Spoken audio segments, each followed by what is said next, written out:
It's my feel-good breakfast show. A very warm welcome back to your Tuesday morning. This is Expresso on SABC3. Now, question, have you eaten breakfast today? Answer for me is no. Not Have you eaten yet. breakfast? Not yet. Yeah, Not yet, I think not not yet. yet. That's the most important thing.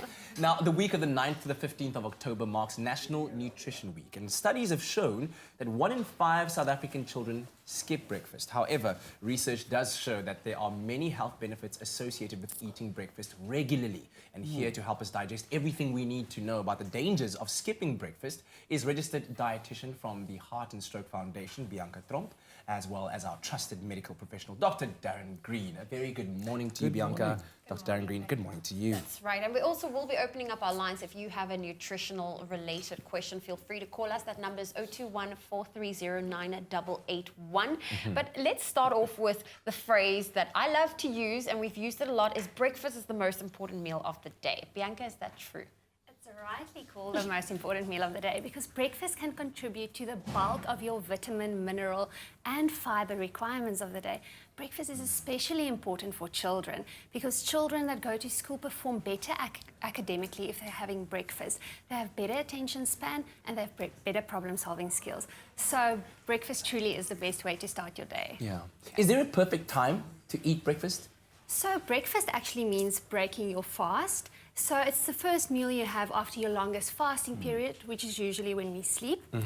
So, so you don't have to have breakfast immediately after you wake up. You can have breakfast within the first 3 hours of waking up.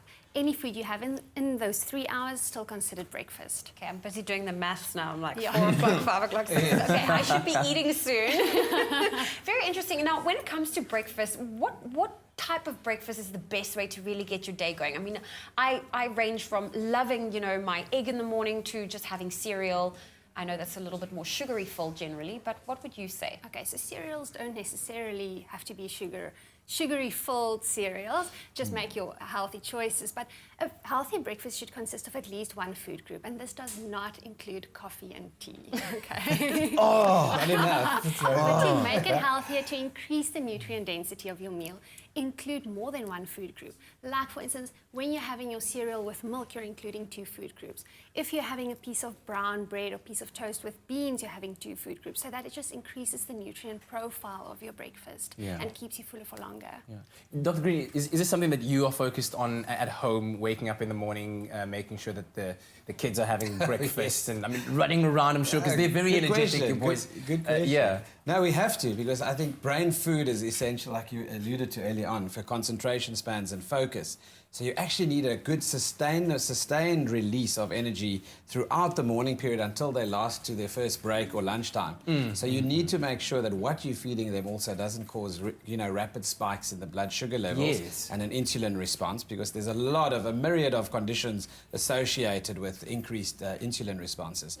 And that then obviously would benefit them in the classroom. Yeah. I know we just touched on breakfast being a very important one to break the fast. I find the mornings when I don't get to breakfast as quickly as possible, I tend to not get as hungry as when I actually eat first thing in the morning, and I feel like I cannot stop eating throughout the day. Why is it like that? Sometimes you find that when you start the locomotive engine, remember, it's all about metabolism as well. And some people will look at the genetics, they look at dad and mom, and they'll be as skinny as a rake. Some of us look at a loaf of bread and we start picking up weight already. So remember that the natural metabolic tempo can be changed by different things. So there's genetics, then there are drugs that people take to enhance it. Then there's the pattern that you eat and what type of food you eat in terms of proteins, for example, kick-starting metabolism as well. And often in the mornings, your metabolism and your bowel motion is triggered by the first meal of the day. So also very important to notice that. Yeah. Okay. It's National Nutrition Week from the 9th to the 15th of October, and that's what we're talking about this morning. Breakfast and all the other healthy meals that you should be taking in throughout the day to keep your body nice and healthy. Especially if you're working for that summer body.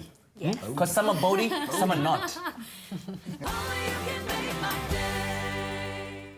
All right, 021-430-9881. Back again with Bianca Tromp, who's joining us here from the Heart and Stroke Foundation of South Africa, and of course Dr. Darren Green, because starting today, it's National Nutrition Week, and we're focusing on what you can do at home to ensure that the family is a lot healthier by focusing on the nutrition. And I was asking Bianca during the break now from our conversation, the economy is tough right now, and lots of families living on the breadline who have kids that need to go to school, that need to focus, that need to learn. What is the best, most affordable kind of way to make sure that your kids do get the benefits of a nutritional breakfast if you can't afford all of these other things? So what's really easy to prepare, and it's a very cheap alternative, is oats, having oats for breakfast. But then also we can make substitutes, Yes. like substituting something that you're already having with a healthier alternative that's costs more or less the same, like substituting white bread for brown bread, for Yes. instance. Or maybe including, or then substituting your full cream milk for low-fat milk, your full cream yogurt for low-fat yogurt. Okay. And then including cheaper protein alternatives. So having lentils, beans, eggs, tin pilchards, tin sardines. Those are all protein sources that are less expensive Yeah. and still extremely healthy. Yeah, very nutritional still. Yes. Excellent. I really, really like that. And of Yeah. course, I mean, we are focusing on breakfast. We've spoken about the different portion. In fact, we haven't spoken about the portion size. sizes, We've yes. spoken about what time of day is okay to eat.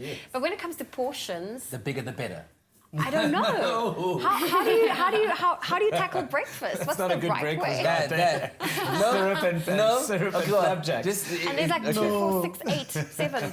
help us. I don't know how you feel about portion sizes, but when it comes to oats, a cup of oats is generally the guideline that I use as an adult. I don't know for children if it must be slightly less. Yeah, I mean, a child might not be able to eat a full cup, then decrease it a bit. But it's actually been shown that making breakfast the biggest meal of the day aids in weight loss. So there's been some studies that show that. Yeah, I mean, that's true, because whenever I have a big breakfast, I usually go up until about 2, 3 o'clock, and I still feel full, because usually it's like muesli with banana and all these good Yes. things. So, you know, you burn the energy all through the day, and then you eat less, I guess. We have a call on the line. Should we do that? Let's take a call. Stanley from Cape Town, good morning. Hi, good morning. Hi, what's your comment or question for Bianca or Dr. Darren Green? My question is about diabetes. Me and my son are both diabetic, so specifically my question is about bananas and bread. Should we eat it or not, or what sort of lifestyle changes can we make? Okay. Thank you very much for that question. Great question. Okay, Go did he ask bananas and bread? Yes, Okay, as a diabetic. As a diabetic, yes. So bananas is allowed as diabetics. Just try and have smaller bananas, maybe only have half a banana, share it with someone else, leave the rest in the fridge. But then for bread, it's actually easy when you go to the shops, you get low GI options, and those are Yes. perfect for diabetics. So just switch your normal bread, choose a low GI one. Yeah. Yeah. Can you give maybe like more options or ideas of how a diabetic can then enjoy breakfast? What other options there are? Okay, so having breakfast as a diabetic means to try and not only have starchy foods. Yeah. Try and combine these starchy foods with other foods, like protein, especially. When you're having protein with a starchy food, you're lowering the GI of the entire meal. Yeah. So if you're having your bread, you're already having your low GI bread. Maybe you're putting some baked beans on your toast. Maybe you're putting some pilchards or sardines on your toast, or even having an egg is like a good option to lower the GI of your meal. So GI glycemic index only exists in food that actually have glucose in them. So if you're in the shops and you see low GI meat doesn't have a glycemic index because it doesn't have glucose. sounds good. What So that means like any protein source is low GI. Yeah. Don't worry about that. That's actually a brilliant breakfast idea. Toast, scrambled eggs, baked beans. Yum. All right, we're going to take a quick break. That's right. Give us a call, 02143098881. It's National Nutritional Week. It's my feel good breakfast show. Welcome back to your Feel Good Breakfast Show. You're just in time for breakfast and, of course, our health chat. It is National Nutritional Week. Next week also is National Obesity Week, and the two goes hand in hand. We are joined this morning by registered dietitian Bianca Trump from the South African Heart and Stroke Foundation and Dr. Darren Green. And naturally, our lines are open if you have any nutritional questions. That number is 021-4309-881. Now, guys, me being a breakfast lover, I can't understand people that go, I can't eat in the mornings. But it happens. It really does happen. Some people just can't stomach it, so to speak. What is the reason for that? You know, there are many things. I think some people feel nauseous on an empty stomach, and then they have to have a little salt cracker or whatever. If you think about ladies when they're pregnant, for example, they also feel often that the void and the nausea, and they alleviate that by having salty cracks next to their bed, for example, or something to snack on at intermittent times. So when your tummy's really empty and the gastric juices are certainly already flowing when you wake up in the morning and smell someone else eating bacon and eggs, certainly often you'll find that prompts you to actually do something about it. A lot of people feel better when they then ingest something, whether it's the cup of coffee first or whether it's the start of a breakfast. They might improve in that time. Yeah. Okay, well, we have another caller on the line. Izzy, good morning. Good morning. Morning. What's your comment or question for Bianca or Dr. Darren? Yeah, my question is, I'm a diabetic. Okay. What I want to, I was at 34, now I'm at 32. I want to gain a little more to get back to 34. And then I want to ask him again, can I eat malt? Can I have malt? Okay. Malt, plain malt, the malt which is in a jar, like bought it at Gistiem. All right. Okay. So consuming malt, and I think he speaks about weight gain. He'd like to Yes. gain weight from a 32 to a 34. And he's diabetic. And he's diabetic. So I think he asked about malt. And Yes. if I think of malt, the first thing I think about are those hot drinks at night time. You know, like your Horlickses or your Maltabella. Hey, Remember those things? hey, You grew yeah, up on get those in things. So, I mean, you first need to know what's in that. And obviously, if you look at the grains and the soy products out there as well, you've got to look at exactly what's in it. So read the label. Look at how much sugar, for example, is on the packaging of the malt that you're having. It's not just pure malt. There's other things added to it. So you can look at the total grams, if you read the labels of total sugar and then make that decision. But, if he wants to move pant sizes from a 32 to a 34, he needs to have a good muscle increase, obviously, not fat increase. Yeah. So his ratio of percentage of body fat to body muscle is what he needs to be looking at. So you would need to obviously pick up weight in certain areas of his body and become bigger in terms of muscle. So that would mean you need a lot of fuel for the muscles, like protein particularly, not as much carbs. Yeah, Okay. not low GI protein either. Izzy, I hope that When it helps. comes to National Nutritional Week, as we are in now, Bianca, understanding the back label on the packaging of foods that you buy and the nutritional content of each food, how important is that you don't just go to a store and then you pick that and throw it in the trolley?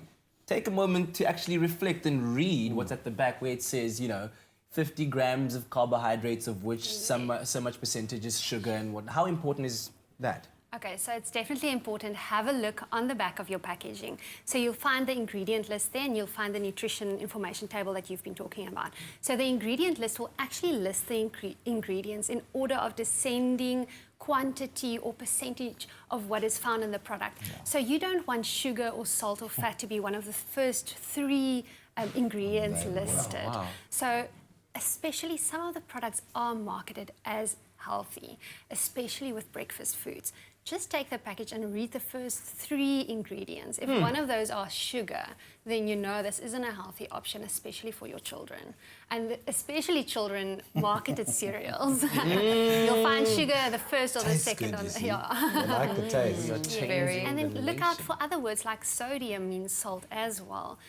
So look out for words like that and just see that it's not too much salt in your products, not too much sugar. Oh, very, very interesting. Well, we're going to continue our chat one last time around National Nutritional Week. Of course, we also touch a little bit on obesity because next week is National Obesity Week. If you've got a comment or a question, feel free to call us. We're going to be back with Dr. and Bianca shortly. That number is 021 430 9881. It's my feel good breakfast show. Well, we are back with our medical chat, and this is our final one, so our lines remain open. It's 021 430 9881. It is National Nutritional Week, and next week is National Obesity Week. Dr. Darren Green, Bianca is still with us as well. And Doctor, let's talk about obesity itself. Indeed, How would you define it? Yeah, so there are different ways of defining it. The most common way is using the BMI, the body mass index, which is your mass in kilograms divided by your height in meters squared. And if you get a value, you'll get a value either under 30 or over 30. To consider yourself overweight is between 25 and 30 with that BMI. If it's more than 30, it's starting to become obese. And then you get really, really emotionally loaded terms like morbidly obese. And we have to have so much sensitivity around the topic of obesity. We also use skin folds. In the gym, you'll find your personal trainer will do Pinch caliper you. tests and pinch you to check your percentage of body fat. That also helps looking at your millimeter of skin folds, etc. But you know, the most commonly used formulation is the one of your BMI. And you mentioned something about the stigma of obesity and the definition this year. What Yeah, is so that World about? Obesity Day is on the 19th, if I'm not mistaken. And the theme this year is End Obesity Stigma. Okay. Yeah. Very interesting topic. We have a caller on the line, Yanga from Durban. Good morning, Yanga. Good morning, how are you? Feeling younger than ever. What's your question or your comment? As guys, we are having a conversation here. I'm saying when you're making a home bread, when you're making a thin bread at home, Yes. it's healthier. And now my sisters are saying it's not healthy. We want to know what is the best way, what is the best way of making a homemade bread. So this is a discussion that you guys are actually having That right is now healthy. with your sisters. Okay, that's really cool. That's I'm glad we can incredible. join in the conversation. What's your take on that, Bianca? Okay, so if you're making homemade bread, to use whole wheat flour when you're making this bread. Not choose a recipe that doesn't add a lot of extra fat and a lot of extra salt. Bread is actually very high in salt. You wouldn't think so, but yeah. So choose a recipe. It all starts with your recipe. Choose a recipe with low salt, not a lot of extra fat or oil, and then whole wheat flour. So is store-bought bread healthier or baking at home? Well, but if you bake, yeah, it depends on your recipe. Okay. But buying store-bought, you know you can get the lower GI version. Okay. But making it at home, you know exactly what's going in there. That's the difference. Yeah. Yanga, maybe you must share your homemade recipe, home bread recipe with us on Facebook. Try and making it here in the studio. I think it might be delicious. It sounded like a delicious compliment. Alcohol and how it contributes to obesity. Well, Can we alcohol, talk about that? alcohol is actually a complicated form of a broken down carbohydrate and adds so much to the equation in terms of calories. There's a reason why it's called the beer boop.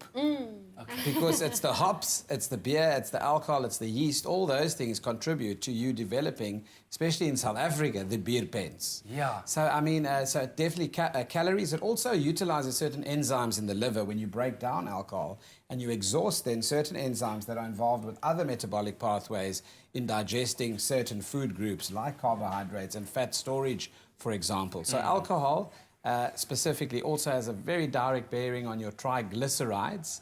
If it increases those free fatty acid levels in the blood, and that's associated with a host of health problems, including cardiovascular risk, stroke, etc. Sure. All right.